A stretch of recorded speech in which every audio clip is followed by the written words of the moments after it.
हाय नमस्कार जय जगन्नाथ समस्त स्वागत करुच्ची गोटे नुआ भिडियो को आपमती अच्छे आशा कर बहुत ही भल थे। तो चलते आज भिडियो आरंभ करवा। आज मुझे आसी पुणी एक नुआ भिडियो दशम श्रेणी भूगोलर सब्जेक्टिव आउ गोटे पार्ट जोटा कि निहाती भाव में आपण मैंने देखु क्वेश्चन बहुत सारा भल भल क्वेश्चन अच्छी आउ बेसी बड़ भी आंसर करनी छोट छोट आंसर बुझे देती आ लिखापी भी चलो एति लिखले भी चलो किसी असुविधा हेनी। तो जदि चैनल नुआ चैनल को सब्सक्राइब करूँ लाइक करूँ वीडियो को शेयर करूँ जहाँद्वारा कि बेनिफिट्स पाइपर। तो मो सहित जोड़ी रुहतु आ बहुत भल भल वीडियो देखते आपण मैंने क्वेश्चन आंसर जब स्क्रीनशॉट मारे तो वीडियो को पॉज कर स्क्रीनशॉट मारतु। तो चलते आज वीडियो आरंभ करवा। मुझे 7 नंबर पर्यटन कहीदेली एवं 8 नंबर टू स्टार्ट करिया। ठीक अच्छे देख वितरण दृष्टि संबलर श्रेणी विभाग कर सेगुड़ी को आलोचना कर। वितरण दृष्टि आम देखिए देन वितरण अनुसार संबल को दुई भाग व्यक्त कराई यथा सर्वत्र सुलभ संबल स्थानीय संबल। सर्वत्र सुलभ संबल कौन जो संबल गुड़िक भूपृष्ठ में सबुठारे मिलता है माने एमती किसी संबल अच्छी जोड़ाक सबुठी एठी पाइब कि तुम घर पाखे पाइब कि तुम सांगसाथी मान घर पाखे पाइब कि बंधुबांधव घर पाखे पाइब जोठी भी थी सबुठी सेमती गोटे यही भाव बुझिले तुम मैंने मन रही ऑटोमेटिकली। सर्वत्र सुलभ माने सबुठी सुलभ माने भल सबुठी बहुत भल से मिल पार। ठीक अच्छे सबू जो संबल गुड़िक भूपृष्ठ में सबुठारे मिलता है सेगुड़ी को सर्वत्र सुलभ संबल कहुए। कौन कौन ना यथा भूमि जल वायु यही सब। भूमि माने माटी माँ आम जोटी भी देखते से माटी थो भूमि थी जल भी पाइबा वायु पाइबा हुए तो जल आम परिष्कार अपरिष्कार एमती कहीपर कि जल आम पाइबा। ठीक अच्छे स्थानीय संबल कौन जो संबल गुड़िक भूपृष्ठ केत निर्दिष्ट स्थान में सीमित भाव में मिलता है सेगुड़ी को स्थानीय संबल कहुए। जथा खनिज पदार्थ तमाने जो गुड़ाक निर्दिष्ट किसी गोटे जगार मिलूँ माने कौन कह मनकर सुना है कि रूपा है कि कोयला है पेट्रोल है डीजेल है ये सब जिनस कौन किसी किसी जगार ना सब जगह माटी खोलीदे कौन डीजेल पेट्रोल बाहर ना किरोसिन बाहर किसी बाहर ना। तो तेणुक किछिटा जगार जो गुड़ाक बाहर से किछिटा जगार किछिटा जिनस बाहर मनकर ये जिनसटा अच्छी वैज्ञानिक मैंने स्टडी करुँच कि यहीटा आउ 100 वर्ष पर्यंत सीमित 100 वर्ष पर सरीज मैंने कौन ये किसी समय पर सरीज मैंने कौन ये केवल से पर्टिकुलर से गोटे प्लेस रे बाहर ना तुम मौसी घर देख कौन से बाहर कि ना सेमती किसी ना। तो जो गोटे जो जिनस गुड़ाक किसी किसी जगार थाए तो से स्थानीय संबल कहुए। बुझीगला मन रहा पूरा। नेक्स्ट क्वेश्चन देखो नेक्स्ट क्वेश्चन विकास स्तर अनुसार संबल केते प्रकार सेगुड़िकर आलोचना करो। आम देखिए कौन विकास स्तर माने कौन डेवलपमेंट केमती कौन हो ये को लेकिन कि संबल गुड़िक केते प्रकार विभक्त करा जायछि। विकास स्तर अनुसार संबल 4 प्रकार कौन कौन गच्छित संबल संबल भंडार विकसित संबल संरक्षित संबल। तो मैंने यही 4टी जाक कौन कौन फास्ट लिखिदेव कौन विकास स्तर अनुसार संबल केते प्रकार जमी क्वेश्चन जदि एमती देथिबो केते प्रकार लिखिल एटा जो एमती आई डबल एमती ट्रिपल आई करके लिखी चाहिए एमती लिखिदेव आई लिख ऊपर देव ये लिख गच्छित संबल डबल आई ये लिख संबल भंडार ता तले लिख ट्रिपल आई ता तले लिख आईवी एमती कले कौन ना तुम टे जहाँ भी मिस्टेक एत देखाबनी खाता बहुत सुंदर देखा आउ मन रख परीक्षा खातार एग्जाम जो दौच एग्जामिनेशन खातार पूरा सुंदर सुंदर अक्षर कर कि न कर चलो किंतु जदि जार भी अक्षर सुंदर अच्छी तो देन किसी असुविधा ना जार अक्षर सुंदर ना टिके टिके जस्ट बेसी ना टिके टिके छाड़ी छाड़ी लिख अक्षर गुड़ाक पूरा सुंदर देखा प्रांजल भाव लिख पढ़ी हो पढ़ीला भाई अक्षर लिख न पढ़ीला भाई अक्षर लिख ना।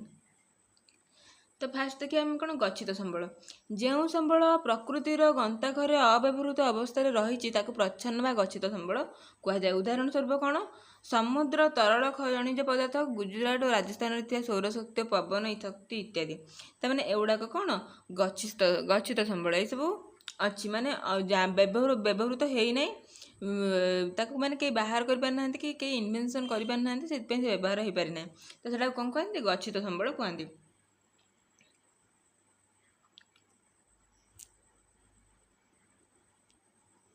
ଦେଖ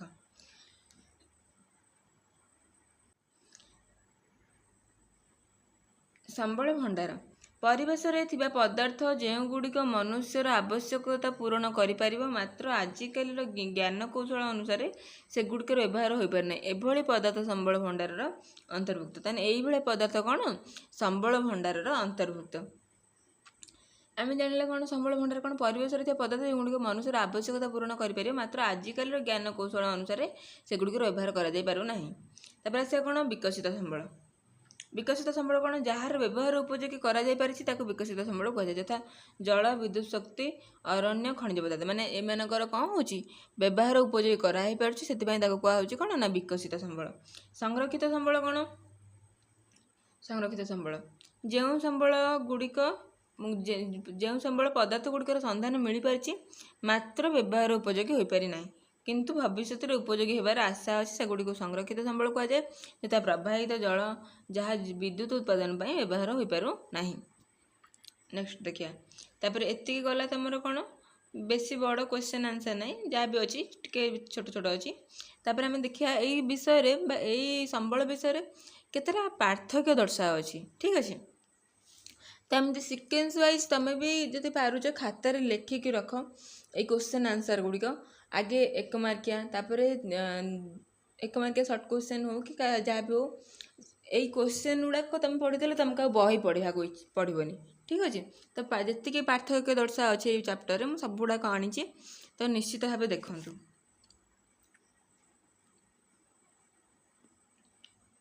ନବୀକରଣ ଯୋଗ୍ୟ ସମ୍ବଳ, ନବୀକରଣ ଅଯୋଗ୍ୟ ସମ୍ବଳ। ନବୀକରଣ ଯୋଗ୍ୟ ସମ୍ବଳ କାହାକୁ କୁହାଯାଏ? ଯେଉଁ ସମ୍ବଳ ମନୁଷ୍ୟ ଦ୍ୱାରା ବାରମ୍ବାର ବ୍ୟବହାର ସତ୍ତ୍ୱେ ସମ୍ପୂର୍ଣ୍ଣ କ୍ଷୟ ହୁଏ ନାହିଁ ଏବଂ ବିଭିନ୍ନ ଉପାୟ ଦ୍ୱାରା ସେଗୁଡ଼ିକୁ ପୁନଃଭରଣ କରାଯାଇ ପାରିଥାଏ, ସେଗୁଡ଼ିକୁ ନବୀକରଣ ଯୋଗ୍ୟ ସମ୍ବଳ କୁହାଯାଏ। କ'ଣ କ'ଣ ସେ କହିଲା? କ'ଣ ଯେଉଁ ସମ୍ବଳ ଗୁଡ଼ିକ କ'ଣ ହେଉଛି ମନୁଷ୍ୟ ଦ୍ୱାରା ବାରମ୍ବାର ବ୍ୟବହାର ହେଉଛି, ହେଲା ସତ୍ତ୍ୱେ ମଧ୍ୟ ପୁନର୍ବାର ତାକୁ ରିସାଇକେଲ କରାହେଇକି ପୁଣି ଆଉ ଥରେ ବ୍ୟବହାର କରାଯାଇ ପାରିବ, ତାମାନେ କ'ଣ ସେଇଟା ହେଉଛି ନବୀକରଣ ଯୋଗ୍ୟ। ଆଉ ଥରେ ନବୀକରଣ ମାନେ କ'ଣ ନୂଆ, ସେ ଜିନିଷଟା ନବୀକରଣ ଯୋଗ୍ୟ ହେଇଥିବା ଦରକାର, ଠିକ୍ ଅଛି, ନୂଆ ଆଉ ଥରେ ବନେଇ ପାରୁଥିବା ଦରକାର, ତ ସେଗୁଡ଼ିକ ନବୀକରଣ ଯୋଗ୍ୟ କୁହାଯାଏ। ଯେମିତି ହେଲେ ଜଙ୍ଗଲଜାତ ପଦାର୍ଥ, ପ୍ରାଣୀଜାତ ପଦାର୍ଥ, କୃଷିଜାତ ପଦାର୍ଥ ଇତ୍ୟାଦି ଚକ୍ରୀୟ ପ୍ରକ୍ରିୟା ଦ୍ୱାରା ପୁନଃ ନବୀକରଣ ହୋଇ ବ୍ୟବହୃତ ହୋଇଥାଏ। ଜଳ, ମୃତ୍ତିକା ପ୍ରାକୃତିକ ଉପରେ ଭରଣ ହୋଇଥାଏ। ଜଳ ଆଉ ମୃତ୍ତିକା କ'ଣ ହେଇଥାଏ? ପ୍ରାକୃତିକ ଉପରେ ଭରଣ ହେଇଥାଏ ବା ନବୀକରଣ ଯୋଗ୍ୟ ହେଇଥାଏ। ତ ଆମେ ଜାଣିଲେ କ'ଣ ନବୀକରଣ ଯୋଗ୍ୟ ସମ୍ବଳ କ'ଣ, ନବୀକରଣ ଯୋଗ୍ୟ ସମ୍ବଳ କ'ଣ, ତାର ଜଷ୍ଟ ଟିକେ ଓଲଟାଟା। କ'ଣ ଯେଉଁ ସମ୍ବଳ ମନୁଷ୍ୟର ଅନବରତ ବ୍ୟବହାର ଦ୍ୱାରା ବା ଅନ୍ୟାନ୍ୟ କାରଣ ଦ୍ୱାରା ହ୍ରାସ ପାଇଲେ ଆଉ ସେଗୁଡ଼ିକ ପୁନଃଭରଣ ସମ୍ଭବ ହୋଇନଥାଏ, ସେଗୁଡ଼ିକୁ ନବୀକରଣ ଅଯୋଗ୍ୟ ସମ୍ବଳ କୁହାଯାଏ, ଯଥା କୋଇଲା, ପେଟ୍ରୋଲିୟମ ଇତ୍ୟାଦି। ବୁଝିହେଲା? ତ ନବୀକରଣ ଯୋଗ୍ୟ କ'ଣ, ନବୀକରଣ ଅଯୋଗ୍ୟ କ'ଣ ବୁଝିଲ। ତାପରେ ଆସିବ ଅପୂରଣୀୟ ସମ୍ବଳ, ପୂରଣୀୟ ସମ୍ବଳ। ଏଇଟା କ'ଣ ମାନେ ୱାର୍ଡ଼ଟା ଶୁଣିକି ଜଣେ ଜାଣିପାରିବ। ଅପୂରଣୀୟ ମାନେ କ'ଣ ପୂରଣ କରି ହେଉନଥିବ, ପୂରଣୀୟ ମାନେ କ'ଣ ପୂରଣ କରି ହେଉଥିବ। ଦେଖିବା ଅପୂରଣୀୟ ସମ୍ବଳ କ'ଣ, ଯେଉଁ ସମ୍ବଳ ମନୁଷ୍ୟର ବ୍ୟବହାର ଦ୍ୱାରା ସମ୍ପୂର୍ଣ୍ଣ ଶେଷ ହୋଇଯାଏ ଏବଂ ପୁନଃ ସୃଷ୍ଟି କରାଯାଇ ପାରେ ନାହିଁ, ତାକୁ ଅପୂରଣୀୟ ସମ୍ବଳ କୁହାଯାଏ, ଯଥା କ'ଣ ଖଣିଜ ପଦାର୍ଥ, ଖଣିଜ ତୈଳ, କୋଇଲା ଇତ୍ୟାଦି।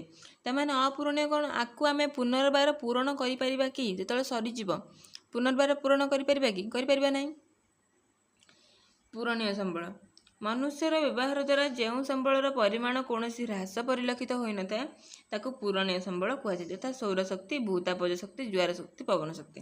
ତାମାନେ କ'ଣ ଏଇଟା ଏଇସବୁ ଯଦି ମଣିଷର ବ୍ୟବହାର ଦ୍ୱାରା ହ୍ରାସ ପରିଲକ୍ଷିତ ହୋଇନଥାଏ ବା ହୋଇକି ପୁଣି ଆଉ ଥରେ ତାକୁ ପୂରଣ କରିପାରିବା, ତାକୁ ପୂରଣୀୟ ସମ୍ବଳ କୁହାଯାଉଛି। ତ ଦୁଇଟା ଗଲା ଆମର ପାର୍ଥକ୍ୟ ଦର୍ଶାଏ। ତ 3 ନମ୍ବର ଦେଖ ଜୈବ ସମ୍ବଳ, ଅଜୈବ ସମ୍ବଳ। ଜୈବ ଅଜୈବରୁ କ'ଣ ଜାଣିପାରୁଛ? ଜୈବ ମାନେ କ'ଣ ଜୀବନ ଥିବ, ଅଜୈବ ମାନେ କ'ଣ ଜୀବନ ନଥିବ। ତମେ ଦେଖିବା ଏହା ଜୈବମଣ୍ଡଳର ଅନ୍ତର୍ଗତ ସଜୀବ ବସ୍ତୁ ବା ସଜୀବ ବସ୍ତୁମାନଙ୍କୁ ଜୈବ ସମ୍ବଳ କୁହାଯାଏ। ଜୈବ ସମ୍ବଳ କାହାକୁ କୁହାଯାଏ ରେ? ସଜୀବ ବସ୍ତୁ। ମନେ ରଖିଥିବ, ଛୋଟବେଳେ ତ ପଢ଼ି ପଢ଼ି ଆସୁଛ ସଜୀବ, ଆଉ ମନେ ରହିଯିବ ଆରାମସେ। ଯଥା ମନୁଷ୍ୟ, ପ୍ରାଣୀ, ଉଦ୍ଭିଦ, ଅଣୁଜୀବ, ପଶୁପକ୍ଷୀ, ମାଛ ଇତ୍ୟାଦି। ତ ଏଇମାନେ ହେଲା କ'ଣ ସଜୀବ ବସ୍ତୁ ବା ଜୈବ ସମ୍ବଳ। ଅଜୈବ ସମ୍ବଳ କ'ଣ, ଏଗୁଡ଼ିକ ଅଜୈବ ନିର୍ଜୀବ ବସ୍ତୁ, ଯଥା ଭୂମି, ଶିଳା, ଜଳ, ମୃତ୍ତିକା, ଖଣିଜ ପଦାର୍ଥ ଇତ୍ୟାଦି। ତ ଏଇଗୁଡ଼ାକ କ'ଣ କୁହାଯାଉଛି? ଅଜୈବ ସମ୍ବଳ କୁହାଯାଉଛି। ସରନ୍ତି ସମ୍ବଳ ଅସରନ୍ତି ସମ୍ବଳ ଚାରୋଟି ପାର୍ଥକ୍ୟ ଦର୍ଶାଉଛି।